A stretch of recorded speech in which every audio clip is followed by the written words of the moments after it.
नमस्कार, सुबह बोलेगा में आपका स्वागत है। मैं हूं आरिश अजहर आपके साथ और आज हम बात करेंगे भारत में चीन के कितने जासूस।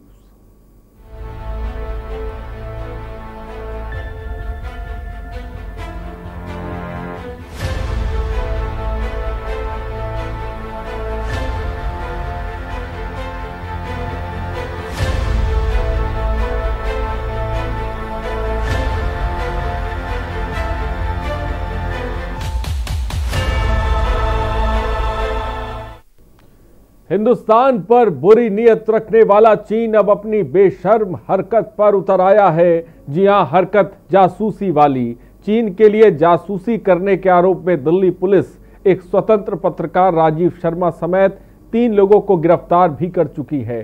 शासकीय गोपनीयता कानून के तहत गिरफ्तार किए गए 2 लोगों में एक महिला चीन की है और दूसरा नेपाल का नागरिक है।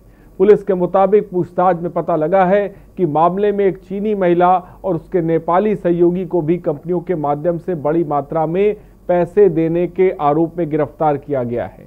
जासूसी के आरोप में गिरफ्तार लोगों से कई अहम खुलासे हुए हैं। पीएमओ से लेकर दलाई लामा तक के जासूसी नेटवर्क का खुलासा हुआ है, जिसके बाद ये सवाल उठ रहे हैं और सूबा बोलेगा भी पूछ रहा है कि भारत में चीन के कितने जासूस। हिंदुस्तान में तबाही का ख्वाब और जमीन हथियाने वाले मुंगेरी लाल के सपने देखने वाला चीन अब सरहद से निकलकर अपनी बेशर्मी की हद पार कर भारत में अपने जासूसी नेटवर्क को फैला रहा है, जिसका जिंदा सबूत अब हिंदुस्तान के हाथ लग चुका है।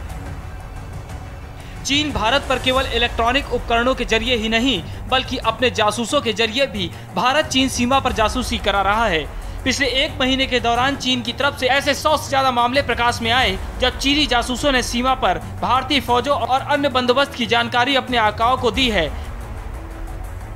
ऐसे ही जासूसी के कुछ मामलों के दस्तावेज भारत के हाथ लगे हैं। भारत में चीन के जासूसी कांड की जांच में अहम खुलासा हुआ है। सूत्रों के मुताबिक प्रधानमंत्री कार्यालय के अलावा दलाई लामा भारत में लगाए गए सुरक्षा उपकरण भी चीनी जासूसों के निशाने पर थे। पकड़े गए चीनी जासूसी नेटवर्क से हुई पूछताछ में सामने आया है कि भारतीय मंत्रालय में काम करने वाले उच्च अधिकारियों और ब्यूरोक्रेट्स की जानकारी भी खंगाली जा रही थी। चीनी जासूस क्विंग शी से पूछताछ में मालूम हुआ कि चीन ने भारत में अपने जासूसी टीम को पीएमओ समेत बड़े दफ्तरों की अंदरूनी जानकारी देने को कहा था, जैसा कि कार्यालय में कौन शख्स अहम है, कौन किस पद पर तैनात है और कितना प्रभावशाली है। जासूसी नेटवर्क में महाबोधि मंदिर के एक प्रमुख बौद्ध भिक्षु और कोलकाता की एक प्रभावशाली महिला के शामिल होने की भी बात सामने आ रही है। क्विंग शी से इस महिला को मिलवाया गया था, जो उसे अहम दस्तावेज सौंपती थी और क्विंग उसे ट्रांसलेट करके चीन भेजती थी। पीएमओ में शामिल अधिकारी और दलाई लामा की हर गतिविधि की जानकारी ली जा रही थी। 5 राज्यों की सीमा पर चीन के कई जासूस भेजे गए। खुफिया एजेंसियों ने 100 से ज्यादा संदेश सुने। चीनी जासूस 3989031887 नंबर पर संपर्क करता था। बता दें कि इस मामले में दिल्ली पुलिस की स्पेशल सेल ने पिछले महीने क्विंग शी के साथ उसके नेपाली साथी और शेर बहादुर और भारतीय पत्रकार राजीव शर्मा को गिरफ्तार किया था। तीनों इस वक्त तिहाड़ जेल में बंद हैं। सूत्रों के मुताबिक जांच के दौरान ये भी पता चला कि चीनी जासूसी के बदले क्विंग को भारत में 1 लाख रुपए दिए जाते थे। इस बात की जांच की जा रही है कि दक्षिणी दिल्ली के जिस मकान में क्विंग रहती थी उसका 50,000 रुपए किराया कौन देता था। जासूसी नेटवर्क का खुलासा अगस्त महीने में चीनी नागरिक चार्ली पेंग उर्फ लुओशांग की गिरफ्तारी से हुआ, जिसके बाद से ही जांच एजेंसियां चीनी जासूसी नेटवर्क का पता लगाने में जुटी हुई हैं। भारत में चीनी कंपनियों में काम करने वाले चीनी कर्मचारियों पर भी सरकार की नजर है। जुलाई महीने में ही भारत सरकार चीन की जासूसी के लिए इस्तेमाल होने वाले 200 से अधिक चीनी मोबाइल ऐप्स को बैन कर चुकी है। चीन के जासूस देश के अलग अलग हिस्सों में पकड़े जा रहे हैं। ऐसे में बड़ा सवाल है कि भारत में चीन के कितने जासूस हैं। स्पेशल डेस्क के न्यूज।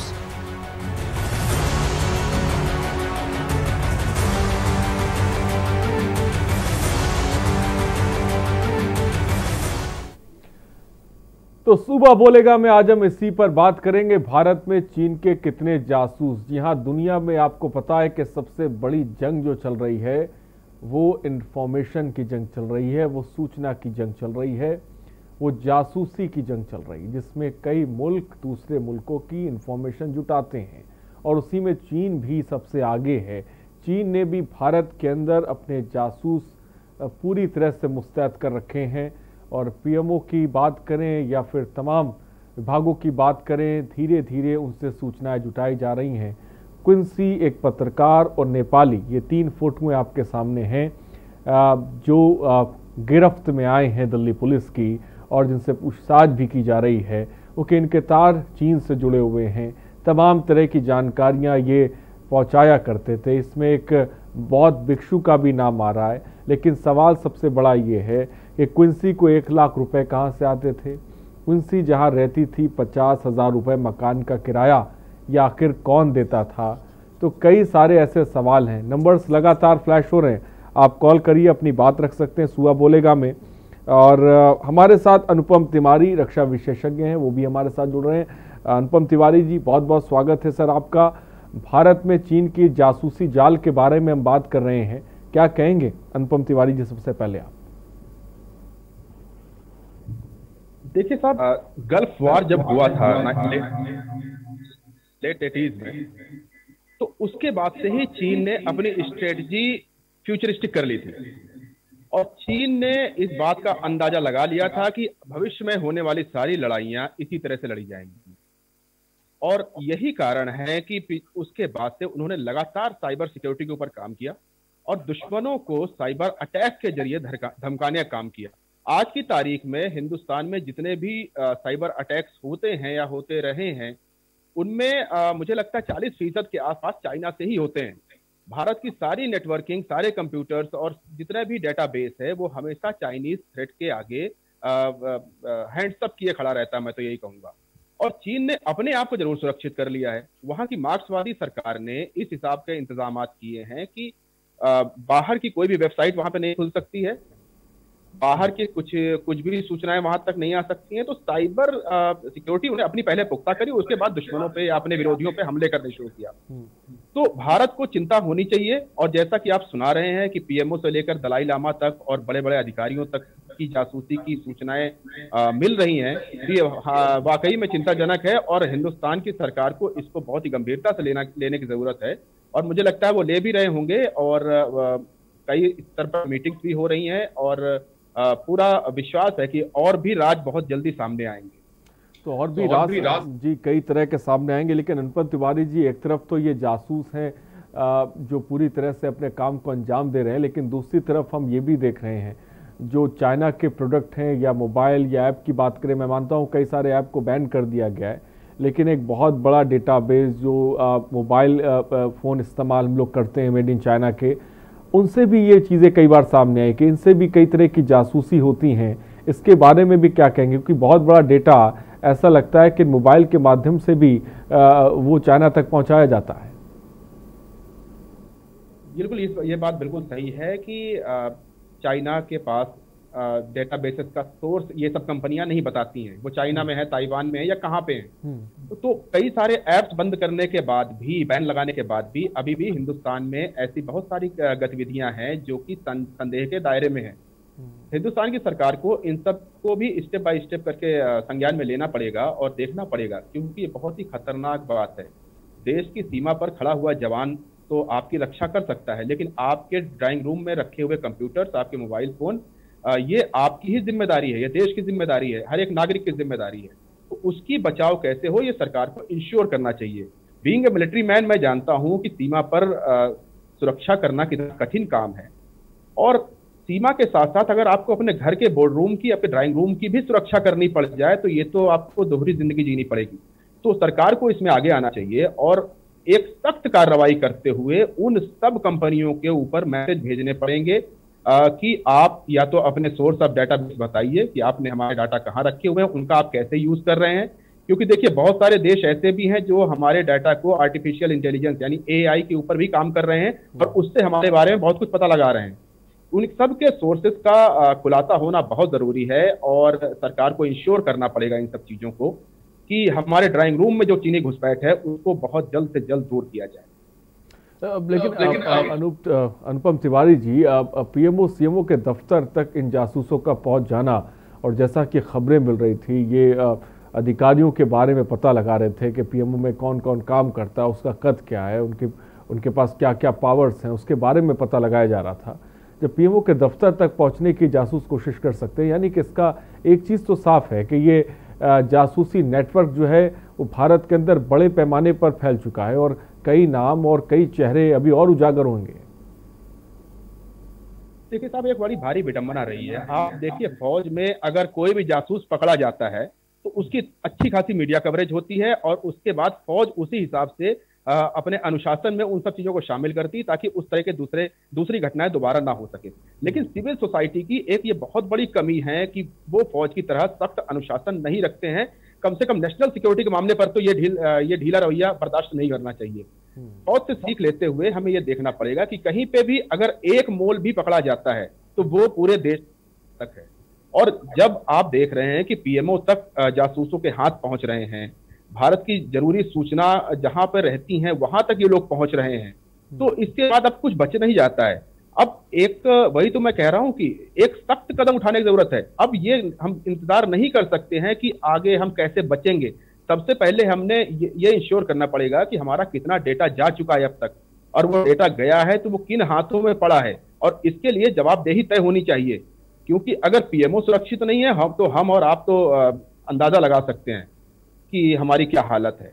तो मेरा यही कहना है कि अब समय आ गया है कि जैसे मिलिट्री में स्ट्रिक्ट एक्शंस लिए जाते हैं, उसी तरह सिविल सोसाइटी में भी ऐसे लोगों के ऊपर स्ट्रिक्ट एक्शंस लिए जाएं जो कि इन सब गतिविधियों में लिप्त पाए जाते हैं, और इसके अलावा और कोई दूसरा चारा नहीं। तो साफ तौर पर आप सोचिए कि जब ये जासूस पीएमओ सीएमओ तक पहुंच सकते हैं तो आप सोचिए कि अब देश की सुरक्षा वास्तव में जिसे कह सकते हैं फिलहाल एक बड़ी कामयाबी मिली है। जासूस पकड़े गए जिसके बारे में साफ तौर पे हम आपको बता रहे हैं, फोटोज़ भी लगातार हम आपको दिखा रहे हैं। क्विंसी एक पत्रकार है और एक उसमें जो है नेपाली युवक है।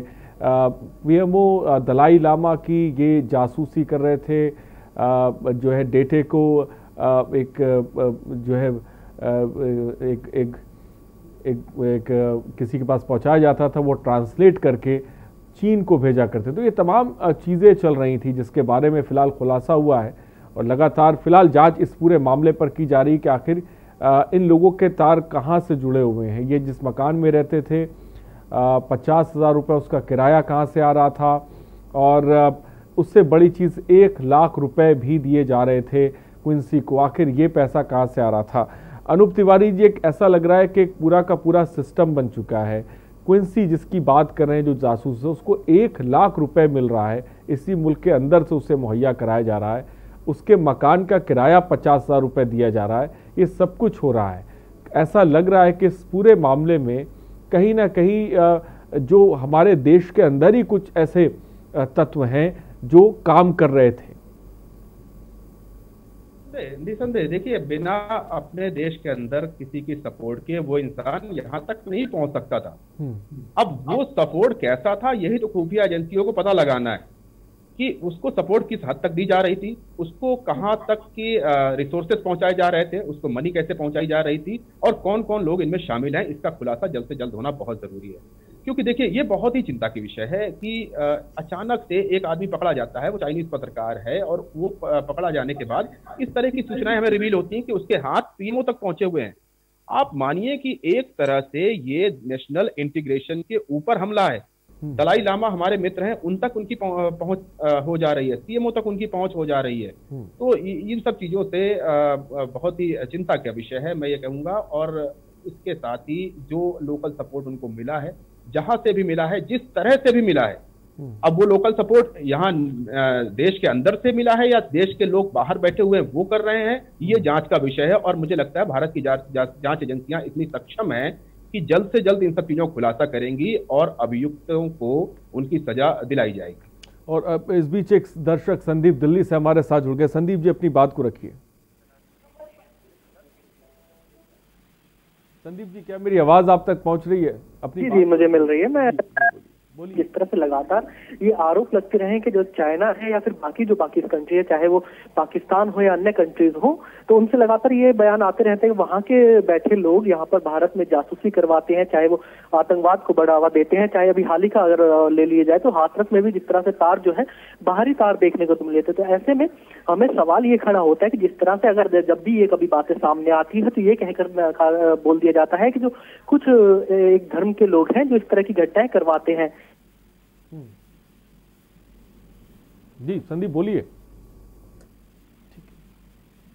ठीक है संदीप, बहुत बहुत शुक्रिया हमसे जुड़ने के लिए, अपनी बात को रखने के लिए। संदीप दर्शक दिल्ली से जुड़े हुए थे जो साफ तौर पे अपनी बात रख रहे थे इस जासूसी नेटवर्क को लेकर। फिलहाल हम सवाल कर रहे हैं आखिर ये चीन के जासूस कहाँ कहाँ फैले हुए हैं। पीएमओ दलाई लामा की जासूसी की जा रही है, पीएमओ दफ्तर तक ये जासूस साफ तौर पे पहुंच चुके हैं। आप सोचिए ये स्थिति है। भारत में चीन के जासूसी फिलहाल बेनकाब हुई है। चीनी जासूस क्विंगशी से पूछताछ में कई अहम खुलासे हुए हैं। चीन ने अपने जासूसों से पीएमओ समेत बड़े दफ्तरों की अंदरूनी जानकारी देने को कहा था जिसमें ये जासूस लगे हुए थे।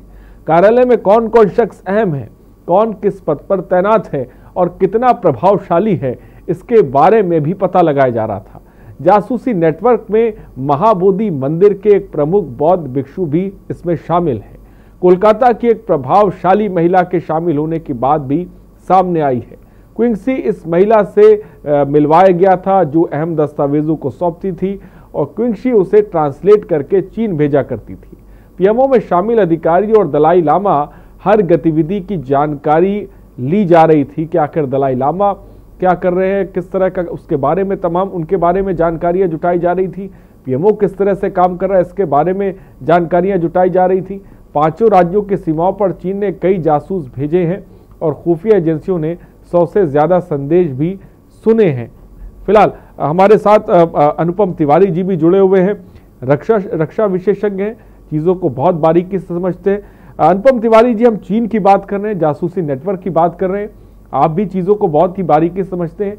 जासूसी की अगर बात करें, किस तरह के हथकंडे चीन की बात करें तो अपनाए गए हैं जिसके द्वारा ये जासूसी की जा सकती है, चाहे वो डिजिटल जासूसी की बात की जाए या फिर इन तरह की जो अपने लोगों को भेजकर जासूसी कराई जाती है, इनके बारे में बात की जाए तो?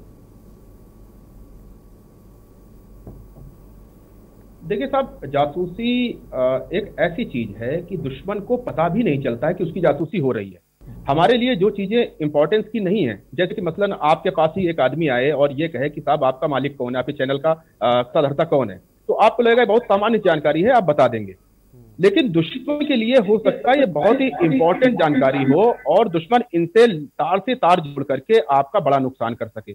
इसी तरह जासूसी की जाती है, कई स्तर पे जासूसी होती है। साइबर के द्वारा आजकल साइबर वारफेयर का चलन है, साइबर जासूसी होती है। इसके साथ ही साथ इलेक्ट्रोमैग्नेटिक जासूसी होती है। दुश्मन देश के जहाजों से आप पे निगरानी रखी जाती है, उनके साथ उनके डिवाइसेस हवा में भेजे जाते हैं, जमीन पे उनके रडार्स भेजे जाते हैं और उनसे भी दुश्मन देश की महत्वपूर्ण ठिकानों की लोकेशन हो या उनके मूवमेंट का पता लगाया जाता है। और साथ ही साथ ये जो तीसरा स्टेज होता है, और ये बहुत ही जमाने से चला रहा है, डायरेक्ट इंसान को भेज करके जासूसी करवाना। ये थोड़ा खतरनाक जरूर होता है, लेकिन इससे जो जानकारी पुख्ता तौर पे आती है वो बाकी किसी चीजों से नहीं आ सकती है। तो आज भी ये पुराना रवैया सारे देश अपनाते हैं जासूसी करने के लिए।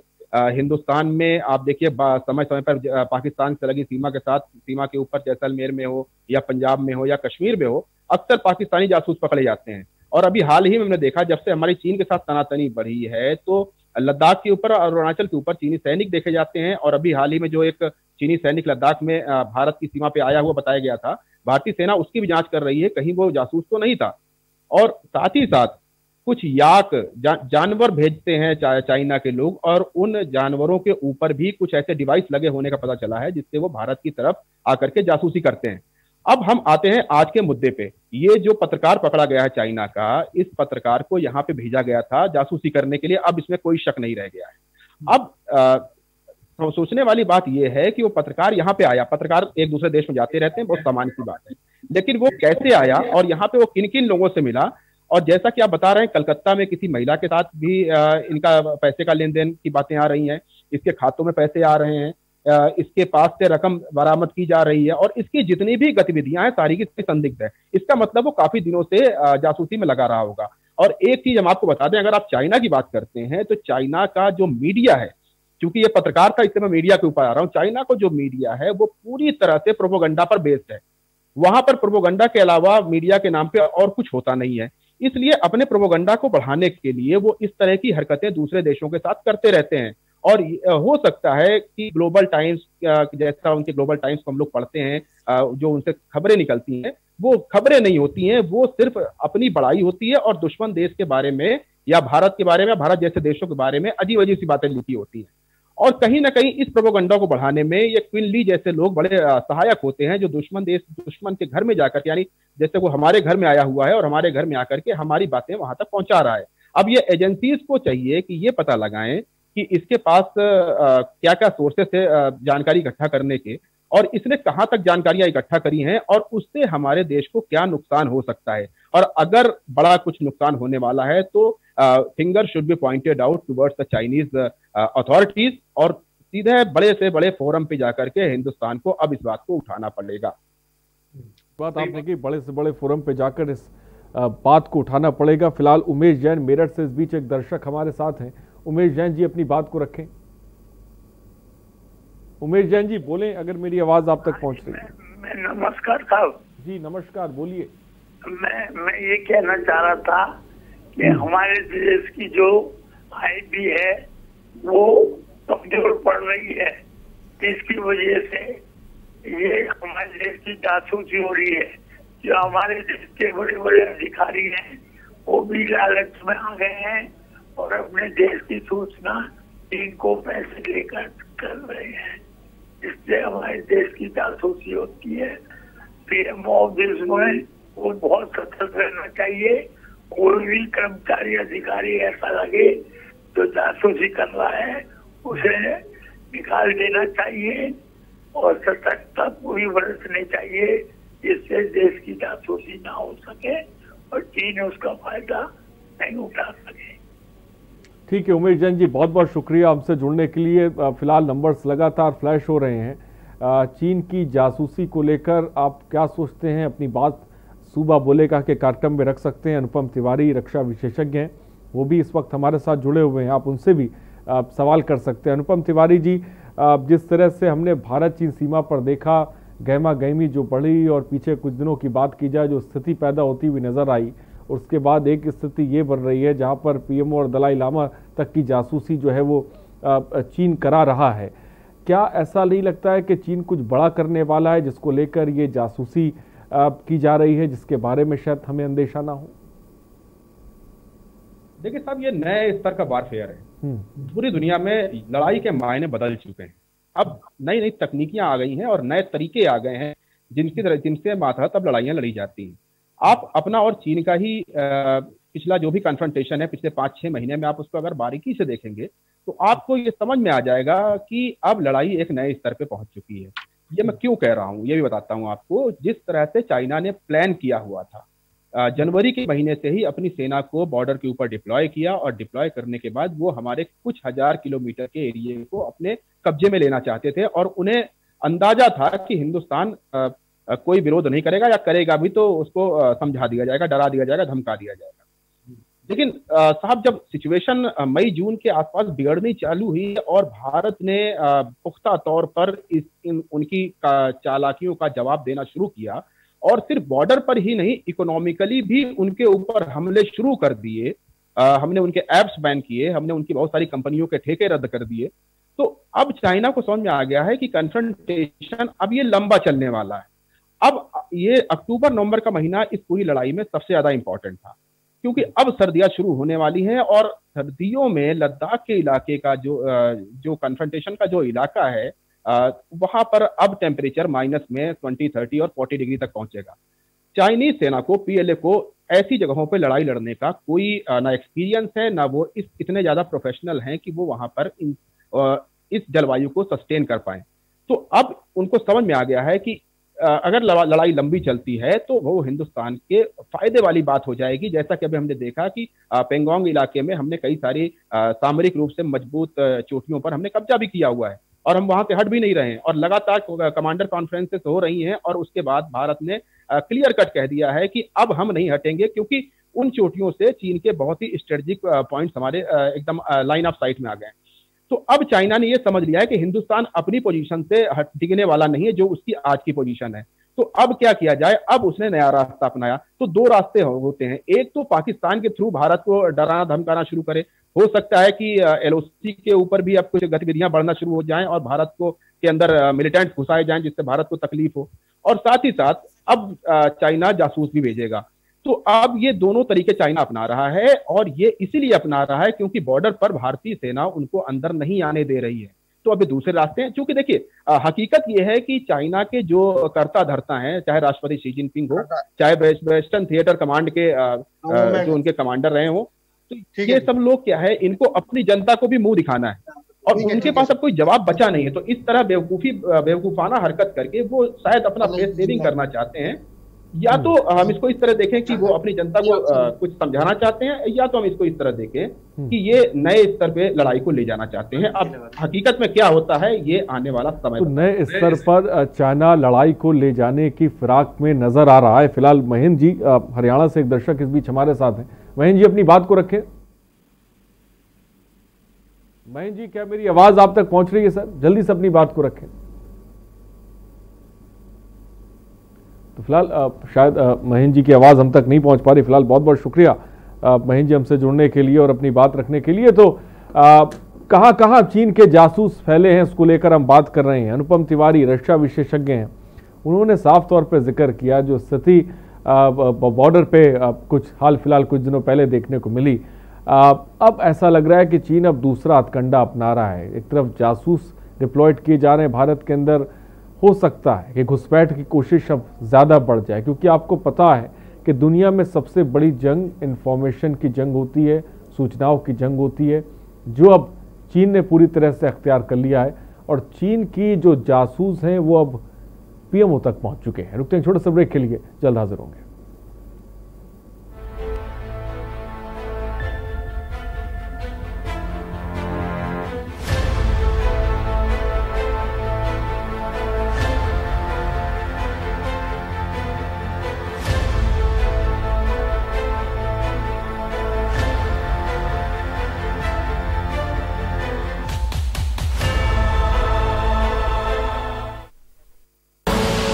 आप देख रहे हैं के न्यूज, खबरों का सारथी।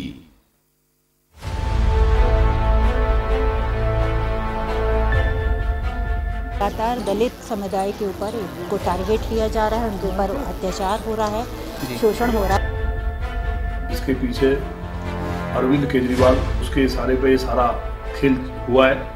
समस्याएं हैं, उसका हम लोग पूरी तरह से समाधान कराएंगे।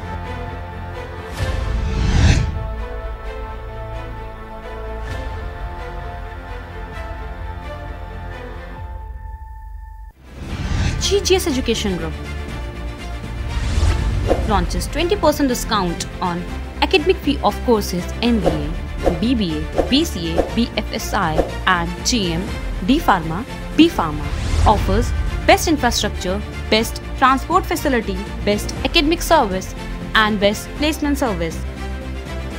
Register today to avail 20% discount. Call 9971 496 497 or visit the campus Kanpur Lucknow Highway near Unnao. GGS Education Group. खुदी को आजमाया है तो ये अंदाज आया है, खुदी को आजमाया है तो ये अंदाज आया है। तुम में भी मैं हूं, शुद्ध प्लस पान मसाला।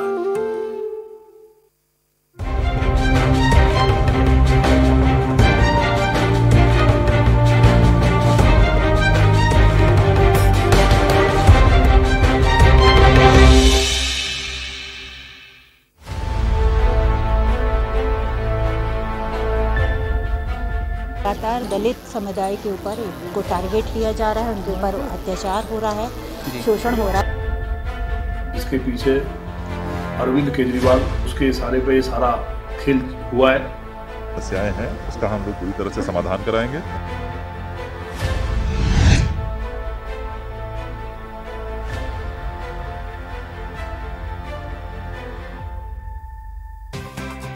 IPL पान मसाला, इसमें है शिमोगा की मशहूर सुपारी, केरल के बागों से इलायची, सोलन के जंगलों से उत्पादित शुद्ध कत्था, असली फूलों की खुशबू और प्योर चंदन के तेल से निर्मित 0% निकोटीन, 0% टोबैको युक्त IPL पान मसाला।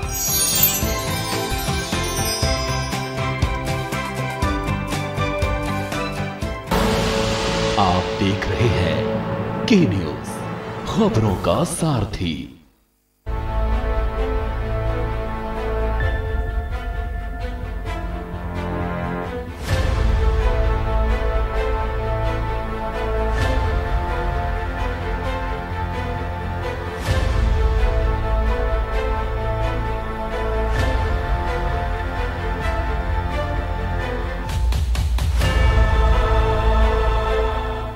ब्रेक के बाद आपका स्वागत है सुआ बोलेगा में। तो भारत ने जब बॉर्डर पर चीन को मुंहतोड़ जवाब दिया और सामरिक जो मजबूती भारत की देखने को बॉर्डर पर मिली, तो चीन ने अब दूसरा कदम उठाया है। जी हाँ, ये दूसरा कदम बहुत ही शातिराना है। ये जासूसी का कदम उठाया है और ये जासूस PMO तक अब भेजे जा रहे हैं। ये जासूस 5 राज्यों के सीमाओं तक भेजे गए हैं। 100 जो सूचनाएं हैं, जो बात की गई हैं एक नंबर पे, जो लगातार आपकी टीवी स्क्रीन पर फ्लैश हो रहा है, वो भी साफ तौर पे सुने गए हैं। जो सूचनाएं आदान प्रदान की जा रही थी भारत के अंदर से चीन को लेकर। फिलहाल इस वक्त हमारे साथ रिटायर्ड ब्रिगेडियर साहब KG बहल जी हैं। बहल जी, आपका बहुत बहुत स्वागत है सर सबसे पहले के न्यूज़ पर। बहल जी, क्या कहेंगे, ये जो स्थिति बन रही है, भारत के ब्यूरोक्रेट्स की चीन जासूसी करा रहा है सर? देखिए, चीन को अब नहीं पता लग रहा है कि कैसे वापस जाए, क्या किया जाए। अब फंसे हुए हैं वो लोग, क्या किया जाए, कैसे वापस जाएं, कोई उनके पास तरीका नहीं मिल रहा। तो क्या कर रहे हैं, जासूसी करने का प्रयास कर रहे हैं, कोई ना कोई ऐसी चीजें घटना कर रहे हैं ताकि कोई चीज ऐसी हो जाए जिससे कि वो एक बहाना मिल जाए उनको वापस जाने का या और आगे कुछ बढ़ने का। तो ये जासूसी जो है कोई नई चीज नहीं है, ये पहले से कुछ ना कुछ खुराफात करते रहते हैं। चीन ने कभी कुछ बना दिया, कभी ड्रोन बना दिए, कभी कुछ बना दिया। अपनी जनता को चुप कराने के लिए ये हर कंट्री से, ये भारत से ही नहीं, खाली हर जगह से ये कुछ ना कुछ करते रहते हैं। और उसके करने का क्या क्यों करते हैं? क्योंकि जनता को बताने के लिए कि हम कहीं लगे हुए, ताकि वो परेशानी ना करें। तो ये अपने देश को ठीक करने के लिए ये खुराफात कर रहे हैं, हमारे लिए नहीं। हमारे लिए ठीक है कि हमारे लिए तकलीफ होती है, हमने जब उनका बंदा पकड़ लिया, उसकी तलाशी ली, देखा क्या हुआ, जासूसी कर रहा है नहीं कर रहा है। तो ये चीजें जो हैं हम कर सकते हैं, तो कर रहे हैं। उनको मालूम है कि हम किसी प्रकार से भी आगे नहीं बढ़ सकते। तो चीन को सब मालूम होने के बावजूद भी अभी उनको तरीका नहीं मिल रहा कोई जाने का, किस बहाने से हम पीछे हटें, कैसे करें, कहाँ जाएं। ये अभी कभी कहीं में करते हैं, कहीं नेपाल के पोजीशन कहीं और कंट्री में बनाएंगे। सबसे बड़ी बात यह है कि इनको पीछे हटने के लिए तिब्बत खाली करना चाहिए। मैं समझता हूँ, मेरे उसमें है कि तिब्बत में ये तिब्बत ऐसा देश है जो कि शांति प्रिय है, जो कि वहां की मदारकी अपनी होती है, लेकिन इन लोगों ने वहां का सिटीजनिटी ली हुई है और वहां का फायदा क्या उठा रहे हैं कि वहां तिब्बत में अपने बेसिस बना दिए और उन बेसिस से ही आगे बढ़ रहे हैं। अगर मैं समझता हूँ मेरी उसमें कि जैसे यूनाइटेड नेशन को कहे कि देखिए आप तिब्बत खाली कीजिए, आप तिब्बत में फौजी भी काम कर सकते हैं, आप तिब्बत में सिर्फ उनकी जो मनारकी है उसी को चलने दीजिए। वो जो चाहते हैं शांति प्रिय देश, शांति रखिए वहां पर, ना कि वहां पर अपने बेसिस बनाए। आप वहां से पीछे हट जाइए, अपने चीन में चले जाइए। तो तभी ये हो सकता है कि उनको ऐसा कुछ चीज बताई जाए। तो ये चीज बताने के लिए उनको जो खुराफात कर रहे हैं सब बंद हो जाएंगे। सही बात आपने बहल साहब की। लेकिन बहल साहब, जो अभी हमारे साथ रक्षा विशेषज्ञ अनुपम तिवारी जी भी बैठे हुए हैं, वो एक स्थिति का जिक्र कर रहे हैं। ऐसा लग रहा है कि अब चीन की तरफ से, क्योंकि अब बॉर्डर से तो पूरी तरह से भारतीय सेना मुस्तैद हो गई है, तो क्या अब चीन घुसपैठ करने की कोशिश करेगा?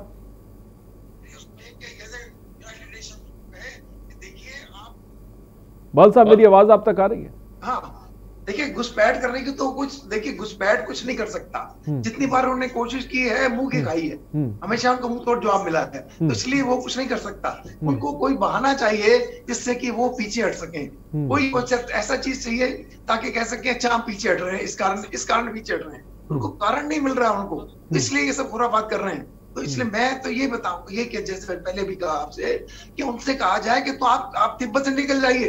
जितनी जितना हो रहा है, नेपाल के साथ हो रहा है, हमारे साथ हो रहा है, और कंट्री के साथ कर रहे हैं, ये सब खत्म हो जाएगा। ये उनको कोई बहाना चाहिए कि हाँ साहब हमें कहा गया, हम पीछे हट रहे हैं, हम इसलिए जा रहे हैं, हम जो तिब्बत को खाली कर रहे हैं, या हम और कहीं जा रहे हैं। तो उनको ये बताना चाहिए कि आप जहां से फौजें आपकी आई हैं वहीं वापस चले जाइए, बस। वो चाइना से आए हैं, चाइना वापस भेज दीजिए। अब क्या कर रहे हैं वो लोग, अभी जैसा पता लगा है तिब्बत में चाइनीज को भेज रहे हैं और वहां से जो तिब्बतन है उनको निकाला जा रहा है। तो ये ऐसे खुराफात करके इस प्रकार के अपने वहां बेसेस बना रहे हैं। उन बेसिस को हमने बनने नहीं देना है, उसको हमने नहीं करने देना है। उसके लिए हमें वर्ल्ड ओपिनियन चाहिए। वर्ल्ड ओपिनियन तभी हो सकती है जबकि यूनाइटेड नेशंस में और लोग कहें कि देखिए तिब्बत को आप छोड़ दीजिए, अपने आप सब चीज सुलझ जाएंगे। तो बड़ी बात केजी बहल साहब ने कही, लेकिन इस बीच हमारे साथ अनुपम तिवारी जी भी जुड़े। अनुपम तिवारी जी, दलाई लामा के मूवमेंट में चीन पूरी तरह से नजर रख रहा है, जासूसी कर रहा है, इससे क्या फायदा हो सकता है चीन को? देखिए, चीन को ये पता है कि हिंदुस्तान जिस हिसाब से एग्रेसिव है अपने बॉर्डर के ऊपर, और जिस तरह से अपने ओशियन वाले रीजन में भी हिंदुस्तान बहुत ही एक्टिव है। इवन क्वाड एक्सरसाइजेस चालू हो चुकी है, मालाबार एक्सरसाइज आपको पता ही होगा चालू हो चुकी है। तो अब चाइना भी अपने हिंदुस्तान की एक एक हरकत पे नजर रख रहा है, और उसको ये पता है कि चूंकि लद्दाख वाला इलाका अगर वहां पे अब उसने कुछ और ही हिमाकत करी तो हो सकता है अक्साई चीन उसके हाथ से निकल जाए, हिंदुस्तान के पास पहुंच जाए, जैसा कि हमारे होम मिनिस्टर ने संसद में इस बात का जिक्र भी किया था। तो अगर अक्साई चीन निकल गया तो उसके बाद हो सकता है हिंदुस्तान तिब्बत की आजादी की बातें भी शुरू कर दे। ये सब चीजें उनको पता है। आपको ये नहीं भूलना चाहिए कि चाइना हमेशा 20-25 साल आगे की बातें सोच कर ही काम करता है, और हिंदुस्तान को भी अब ये समझ जाना चाहिए कि चीन की हर एक रणनीति आज से 20 साल आगे की उनकी कार्रवाइयों के ऊपर आधारित होती है। तो हिंदुस्तान कभी चाइना के हाथों से तिब्बत को हटा ना दे, या वर्ल्ड फोरम पे चाइना को बदनाम ना कर दे, या कुछ ऐसा वर्ल्ड में कुछ ऐसा सिनेरियो बन जाए कि तिब्बत की आजादी की बात बहुत ही जोर शोर से शुरू हो जाए, तो चाइना को ये लग रहा है कि आने वाले समय में ये पॉसिबल है। और चूंकि तिब्बत के एकमात्र लीडर, एक माने हुए लीडर, उनके धार्मिक गुरु दलाई लामा होते हैं, जिनको भारत ने आधिकारिक तौर पे अपने यहाँ धर्मशाला में शरण दे रखी है। तो बल्कि मैं तो ये कहूंगा कि समय तो ये आ गया है कि भारत को अब एक स्टेप और आगे लेते हुए, जैसे कर्नल बहल साहब, ब्रिगेडियर साहब बता रहे थे कि भारत को उनको खाली करवाना चाहिए तिब्बत को, और हर एक इंटरनेशनल फोरम पे तिब्बत की आजादी की बात तिब्बतन से पहले हिंदुस्तान को शुरू करनी चाहिए। क्योंकि इस बात में कोई शक नहीं है कि 1962 में या उससे पहले जब भी तिब्बत की आजादी की बात होती रही है, तब तक चाइना ने वहां के लोगों को सप्रेस किया है। ठीक उसी तरह जैसे पाकिस्तान ने अपने यहाँ बलूचों परेशान करके रखा, उसी तरह वहां पे तिब्बतन को चाइना ने परेशान करके रखा। और हिंदुस्तान की ये, मैं कहता हूं, ये नाकामी रही है पिछले 70 सालों में कि उन्होंने इन दोनों इलाकों के लोगों, बाशिंदों को अपनी अपनी उनकी दो सरकारों के द्वारा कुचले जा। भारत को तभी विरोध करना चाहिए था, और तब नहीं किया तो देर आए दुरुस्त आए, अब शुरू कर देना चाहिए। प्रधानमंत्री ने 5 साल पहले लाल किले से कहा था वो बलूचों के बारे में बात करेंगे, तो मुझे लगता है अब समय आ गया है कि बलूचों के बारे में भारत को खुल के बात करनी चाहिए, और बलूचों के साथ साथ तिब्बतन के बारे में भारत को खुल के बात करनी चाहिए। और तिब्बत का वो इलाका, वो शांतिप्रिय लोग जो 2000 साल से महात्मा बुद्ध के बताए हुए रास्ते पर चलने वाले लोग 2000 साल से शांति से रह रहे हैं तिब्बत में। एक दुश्मन देश चाइना वहां के लोगों को परेशान कर रहा है, उनकी जमीनें खींच रहा है, वहां के लोगों को मजदूर और दास बनाने पे आमादा है। उन सब की अत्याचारों का अंत अब हिंदुस्तान को करना पड़ेगा, सामरिक रूप से, मिलिट्री रूप से, या जैसे भी हो सके करना पड़ेगा। तो दलाई लामा के पीछे तो वो पड़ेंगे ही, क्योंकि दलाई लामा राजनीतिक गुरु हैं, लेकिन हिंदुस्तान को दलाई लामा के सपोर्ट में खुल के अब आना चाहिए। और दलाई लामा के साथ साथ वहां की जो तिब्बत की जो निर्वासित सरकार है और उनके प्रधानमंत्री हैं, उनके सपोर्ट में भी भारत को अब बात करनी चाहिए। बहल जी, क्या कहेंगे कि अब समय आ गया, वक्त आ गया चीन को मुंहतोड़ जवाब देने का, और एक कदम और बढ़ाने का, कि तिब्बतन के साथ हमें अब खड़े हो जाना चाहिए, और ये मुद्दे को अब इंटरनेशनल फोरम पे लेके जाना चाहिए भारत को, और जिस तरह से ये जासूसी की गई है, क्योंकि अब जासूस भी हाथ लग गए हैं। देखिए, चीन को कोई ना कोई रास्ता दिखाना पड़ेगा। ये नहीं हो सकता, उनको समझ नहीं आ रहा कि क्या करें। तो समझाने के लिए मैंने सारी इनकी तिब्बतन की हिस्ट्री पढ़ी है, देखा है। कभी भी तिब्बत हमेशा किसी के अंडर नहीं रहा, उनकी अपनी मोनार्की रही है, अपने सिक्के चले हैं, अपना सब कुछ राज रहा है। कभी भी कोई भी जमाना हुआ हो, एक्सेप्ट वो एक और टू जबकि सुवेरेनिटी चाइना के पास चली गई हो, जैसे कि हमने किया 1954 में। हमने क्यों सुवेरेनिटी दे दी? तब ध्यान किसी ने नहीं दिया कि ये भी ऐसा हो सकता है। यदि उस पर ध्यान दिया जाता तो शायद हो सकता है कि हम आज की समय नहीं देखना पड़ता। तो ये चीजें समय हमें सारी दुनिया को बताना पड़ेगा कि देखिए, तिब्बत जो है एक ऐसी जगह है जो कि बिल्कुल रिलीजियस मोनार्की, वो किसी से कुछ नहीं करने वाले, झगड़ा नहीं करते, कुछ नहीं करते। तो आप उसको खाली कर दीजिए, अपने चाइना में चले जाइए जहां से आप आए हैं। और उसके लिए हमें चाहिए कि हम सारी दुनिया को बताएं, जीवन में जाकर बताएं, और जगह बताएं। हमारे जितने फ्रेंड्स आ रहे हैं, अभी हम एक्सरसाइज सब ठीक कर रहे हैं, सबको बताएं कि देखिए, चाइना को वापस अपनी जगह जाना पड़ेगा। इसका कोई उपाय नहीं है, और भी कोई, क्योंकि जहां पर भी आ गए हम फुली प्रिपेयर्ड हैं, चाहे पाकिस्तान हो चाहे चाइना हो, कुछ भी हो, हम उसको आगे नहीं बढ़ने देंगे किसी भी हालत में। ठीक, आगरा से एक दर्शक इस बीच कृतिका हमारे साथ जुड़ गई। कृतिका जी, अपनी बात को रखें। जी, मेरे पति का नाम अनूप अवस्थी है। मैं थोड़ा उनसे अपने संबंध के बीच में जानना चाहती हूँ। कृतिका जी, क्या आपका सवाल है? आज का मुद्दा हम चीन को लेकर बात कर रहे हैं, क्या उसको लेकर आप बात रख सकते हैं? हमारे और मेरे पति के बीच। ठीक है कृतिका जी, फिलहाल बहुत बहुत शुक्रिया हमसे जुड़ने के लिए। तो लगातार नंबर फ्लैश हो रहे हैं, आप कॉल कर सकते हैं, अपनी बात रख सकते हैं। चीन जासूसी कर रहा है, भारत के अंदर जासूस भेज दिए गए हैं, 5 राज्यों की सीमाओं पर भेजे गए हैं। इसको लेकर हम बात भी कर रहे हैं। हमारे साथ अनुपम तिवारी जी रक्षा विशेषज्ञ हैं, तो तमाम चीज़ों को बखूबी बता भी रहे हैं, और ब्रिगेडियर साहब भी इस वक्त हमारे साथ जुड़े हुए हैं। अनुपम तिवारी जी, आपने थोड़ी देर पहले साइबर जासूस का जिक्र किया था। ये साइबर के माध्यम से किस तरह से जासूसी होती है भारत के अंदर, अगर बात की जाए, इसके बारे में भी थोड़ा सा बताइए।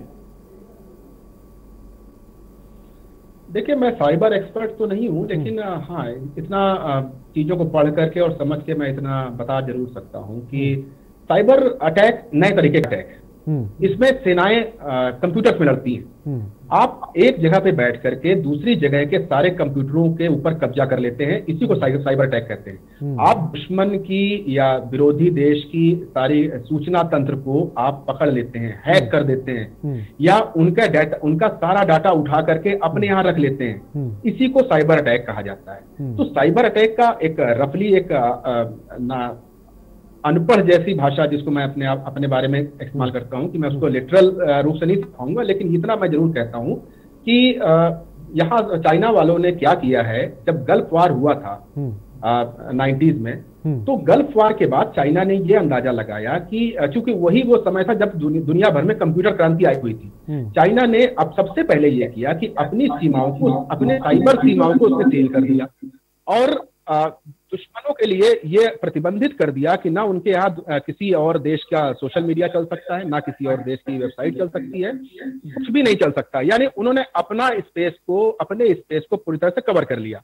और उसके बाद इसका उल्टा उन्होंने दूसरे देशों में करना शुरू किया। यूएस हो, चाहे अमेरिका, चाहे जापान हो, चाहे यूके हो या जर्मनी हो, सब देशों ने इसकी शिकायत की है कि सन 2000 के शुरुआती दिनों से ही चाइना की तरफ से साइबर अटैक्स उनके यहाँ होने लगे थे। उनके कंप्यूटरों को खंगाला जाने लगा था, दूर बैठ करके उनकी इंटरनेट को ब्लॉक कर दिया जाता था, या बड़े बड़े ऑफिसेस को, बड़े बड़े पोर्टफोलियो होल्डर्स के कंप्यूटर्स के आंकड़े चुरा लिए जाते थे, और सबके पीछे कहीं ना कहीं पाकिस्तान हाथ हुआ करता था, और पाकिस्तान के लिंक चाइना के साथ जुड़े हुआ करते थे। तो ये दो बदमाश मुल्कों ने आपस में मिलकर के एक ऐसा गठजोड़ बनाया था कि जिसने पूरी दुनिया को तंग कर रखा था।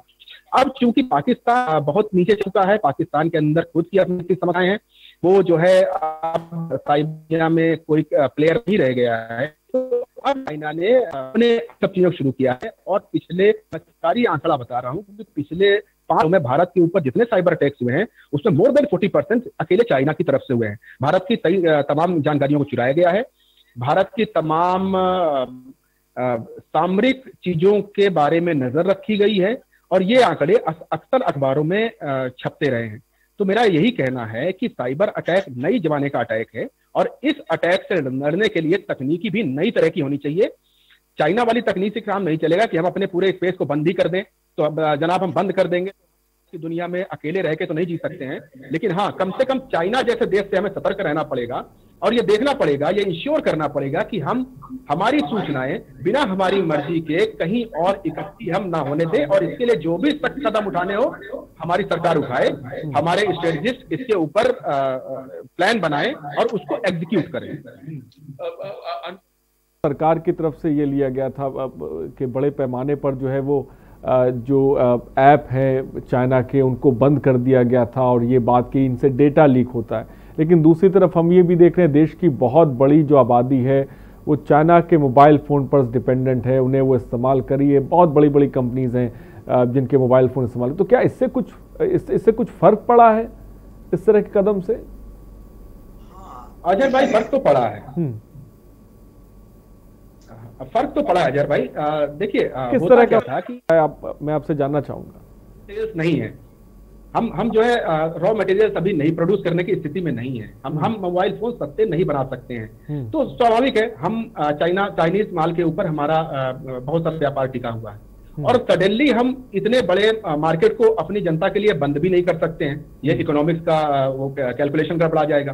तो धीरे धीरे के स्टेप बाय स्टेप हम चीजों को देख रहे हैं। सबसे पहले जहां पे थ्रेट सबसे ज्यादा था, टिकटॉक जैसे ऐप हो या और दूसरे जो भी ऐप हैं जहां से सिक्योरिटी थ्रेट सबसे आता है हिंदुस्तान को, और वो कंपनियां जो कि अपने आप को डिस्क्लोज नहीं कर रही थी कि उनके हेड ऑफिसर कहाँ पे हैं, वो हमारे डाटा को कहाँ स्टोर कर रहे हैं या हमारा कौन कौन सा डाटा ले रहे हैं, उन सबको हमने बंद कर दिया।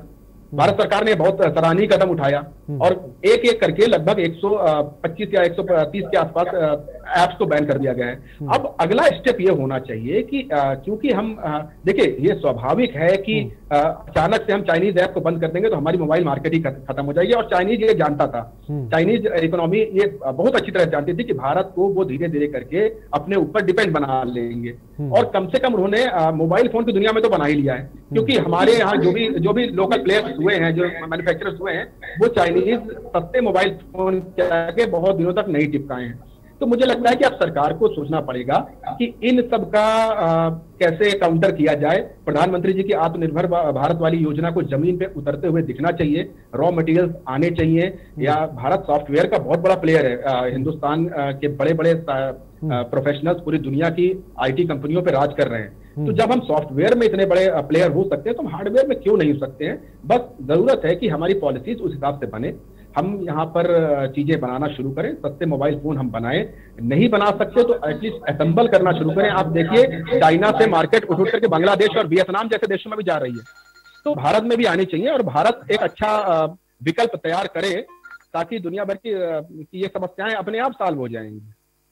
ब्रिगेडियर साहब, बहल जी आप क्या कहेंगे, जिस तरह से खबर भी हम बता रहे हैं 5 राज्यों में चीन ने अपने जासूसों को भेजा है जो बॉर्डर से सटे जो है राज्य हैं जहां से वो जानकारियां जुटाई जा रही हैं। आपको क्या लगता है, मैं बहल जी आपसे भी समझना चाहूँगा, क्या चीन के दिमाग में कुछ और चल रहा है? आने वाले वक्त में चीन कुछ बड़ा करने की सोच रहा है जिसको लेकर ये पीएमओ से, सीएमओ से और तमाम राज्यों के बॉर्डर से वो जानकारियाँ जुटा रहा है? इसके पीछे की क्या वजह आपको नजर आती है?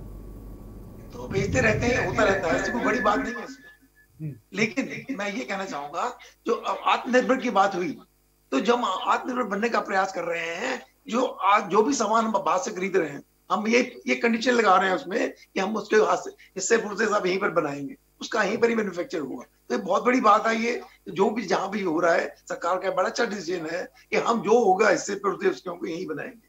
जहां से भी जो चीजें खरीदी जा रही हैं, चाहे वो गन्स हैं या कुछ भी है, हम हर एक चीज को यहीं बनाने का प्रयास कर रहे हैं। और दूसरी बात यह है कि ये जो है, हम चीन के पास में रॉ मटेरियल हिंदुस्तान से जाता है, काफी जाता है, उसको हमें कर्टेल करना पड़ेगा, उसको रोकना पड़ेगा। एकदम तो नहीं रोक सकते, लेकिन उसको रोकना पड़ेगा कि हम उसको रॉ मटेरियल नहीं देंगे तो उसका बनाएगा कहाँ से। वो भी एक बहुत बड़ी चीज है, उसके बारे में भी सोचना चाहिए हमें कि हम किस प्रकार से रॉ मटेरियल देना बंद करें उसको। ये कई ऐसी चीजें हैं, यदि वो करता है, आप कह रहे हैं कि उनके सिपाही जो हमारे लोग भी ऐसे हैं, हम नहीं करते क्या? सभी लोग करते हैं, सर ये कंट्री करते हैं पता करने का, ये ऐसा क्यों हो रहा है, कैसे हो रहा है, कोई बड़ी बात नहीं है। इसमें जासूस जो है चाहे पाकिस्तान से आते हैं वो भी यही कुछ करते हैं और करके सप्लाई करते हैं चाइना को, जैसा अभी बताया भी गया। ये देखिए इनको भी रोकना है हमने।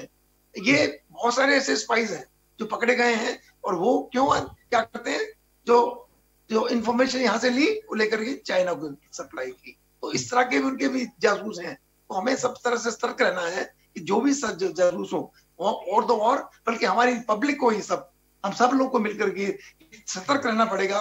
यदि कोई ऐसी कोई घटना देखते हैं, कोई ऐसा कोई व्यक्ति देखते हैं जो से लगे कि जासूस से मिला हुआ है या उनका कार्य कर रहा है, उनको हम एक्सपोज करें, बताएं कि देखिए ऐसा ऐसा है, ताकि उनको पकड़ा जा सके। तो ये हमारा अपना पब्लिक कोऑपरेशन भी बहुत जरूरी है इसके लिए, बताएं, क्योंकि हम में से ही लोग जाकर के गड़बड़ करते हैं, हमें लोग मिलते हैं, तो हमें ध्यान रखना पड़ेगा अपने लोगों पर भी उनसे कौन मिल रहा है। तो ये बहुत बड़ी बात है जिसको हमें सबको बताना पड़ेगा और सबने इस पर अमल करना चाहिए। और इस बीच हमारे साथ एक दर्शक अजेंद्र राणा जी हमारे साथ जुड़ गए हैं। अजेंद्र राणा जी अपनी बात को रखें। माफ कीजिएगा, राजेंद्र राणा जी। राजेंद्र जी अपनी बात को रखें। हाँ सर, नमस्कार। नमस्कार, बोलिए। सर, देश का दुर्भाग्य है कि 70 साल तक जिस कांग्रेस पार्टी ने देश में राज्य किया, इन्होंने सिर्फ विदेशी जासूसे ही देश में भर दिया। देश के गली गली में विदेशी जासूस और विदेशी लोग हैं। ये तो देश का सौभाग्य समझिए कि 10 साल तक नरेंद्र मोदी देश का प्रधानमंत्री रहा, न तो देश 10 टुकड़ा में बढ़ जाता। कांग्रेसियों ने खाली जासूस रखा देश में लाकर, और ये प्रधानमंत्री है जो कि देश को आज मजबूत किया।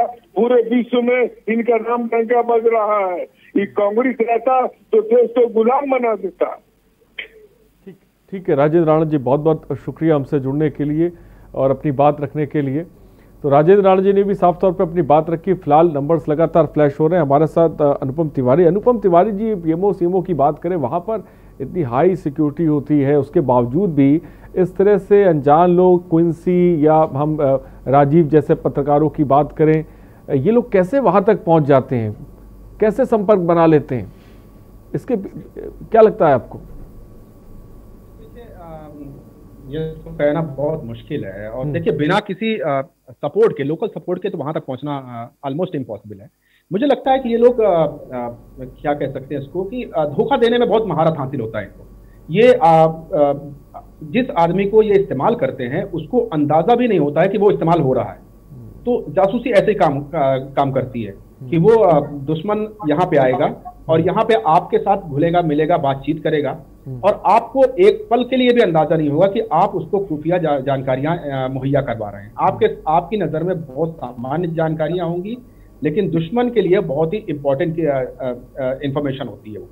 इस तरह करके वो धीरे धीरे करके कदम आते हैं। ये लंबा प्रोसेस होता है और इसी तरह से धीरे धीरे करके कड़ियां मिला करके सेपरेट इंफॉर्मेशन अलग अलग जगहों से ली जाती है कि इंडिविजुअली उनका कोई मतलब नहीं होता है उन इंफॉर्मेशन का, लेकिन जब बहुत सारी इंफॉर्मेशन एक साथ सजा दी जाती है तब उनसे एक बड़ा व्यू, बड़ा पिक्चर निकल के सामने आ जाता है। तो जासूसी इसी तरह से होती है। तो इसीलिए मैं कहता हूं, जो अगर एक छोटे टुकड़े में कोई व्यक्ति कोई काम कर रहा है तो उस व्यक्ति को, उसके शिकार व्यक्ति को ये पता भी नहीं चलता है कि वो उसका शिकार हो रहा है। अब इस मामले में चाइनीज जासूसी एजेंसियों ने वेस्टर्न फार्मूला फॉलो किया है। पश्चिमी देशों में भी जासूसी इसी तरह की जाती रही है। कुछ बीच में ट्रेंड चेंज हुआ था जब पाकिस्तान या अरब कंट्रीज के पकड़े गए थे, उनका मोडस ऑपरेंडी डिफरेंट टाइप का हुआ करता था। लेकिन चाइनीज जो मोड ऑफ ऑपरेशन है वो बहुत कुछ सेकेंड वर्ल्ड वॉर के टाइम पे, जैसा कि मित्र राष्ट्र जैसे जासूसी करवाया करते थे, उसी तरह का कुछ है। तो इसी वजह से पकड़ में आ जा रहे हैं। देखिए, अब ये एक पत्रकार जो यहाँ पे आया, यहाँ कई सारे पत्रकारों से मिला होगा वो, या कई सारे अधिकारियों से मिला होगा, और चीन का है उसके बावजूद मिला होगा। अब ये देख, क्योंकि आजकल ये समझना कोई बहुत मुश्किल नहीं है कि चूंकि चीन के साथ हमारे रिश्ते सामान्य नहीं है, तो कोई भी चीनी नागरिक यहाँ पे आएगा तो उसको शक की निगाह से देखना स्वाभाविक है, बहुत ही स्वाभाविक चीज है। उसके बावजूद ये व्यक्ति भारत आता है और भारत आने के बाद ये बहुत सारे इंपॉर्टेंट ठिकानों तक पहुंच जाता है। बहुत सारे इंपॉर्टेंट लोगों से ये कुछ इंफॉर्मेशन इकट्ठा कर लेता है, पैसे इकट्ठा कर लेता है, जो भी करता है। तो अब ये पता लगाना जरूरी है कि क्योंकि ये स्वाभाविक तौर पे एक संदिग्ध था, उसके बाद भी इसको इतनी छूट कैसे मिल गई बिना लोकल सपोर्ट के, या किसी को शक क्यों नहीं हुआ इसके ऊपर, इस बात का पता लगाना चाहिए। और एजेंसीज ऐसे ही काम करती हैं, और इसके बाद इसका पकड़ा जाना भी तभी पॉसिबल हुआ है कि कभी किसी ना किसी ने तो इसके ऊपर शक किया होगा, और शक करने के बाद जब उसने तार खोलने शुरू किए तो आज पूरा कच्चा चिट्ठा सामने आ गया। पूरा एक इतना बड़ा देश, चीन जैसा देश आज एक्सपोज हो गया कि वो भारत के ऊपर जासूसी कर रहा है। तो इन सब चीजों का आप ये देखिए कि जासूसी करने का यही तरीका होता है। सही बात आपने कही। बिना लोकल सपोर्ट के ये जासूसी नहीं हो सकती है, जिस बात को अनुपम तिवारी जी कह रहे हैं। और लोकल सपोर्ट हुआ जिसकी वजह से इस चीनी नागरिक ने जो है घर लिया, उसका रेंट भी पे किया जाता था, एक नंबर पे बात भी होती थी। फिलहाल वक्त की थोड़ी सी कमी है। अनुपम तिवारी जी बहुत बहुत शुक्रिया हमारे साथ जुड़ने के लिए और चर्चा करने के लिए। केजी बहल जी आपका भी सर बहुत बहुत शुक्रिया हमसे जुड़ने के लिए और तमाम तरह की जानकारी देने के लिए। तो चीन जासूसी कर रहा है, 5 राज्यों तक आपको बता दें जासूस भेजे गए हैं जो जानकारियां जुटा रहे हैं। क्या चीन कुछ बड़ा करने की कोशिश में जिस तरह की जासूसी चल रही है? फिलहाल सुबह बोलेगा में इतना ही, बने रहिए हमारे साथ। नमस्कार।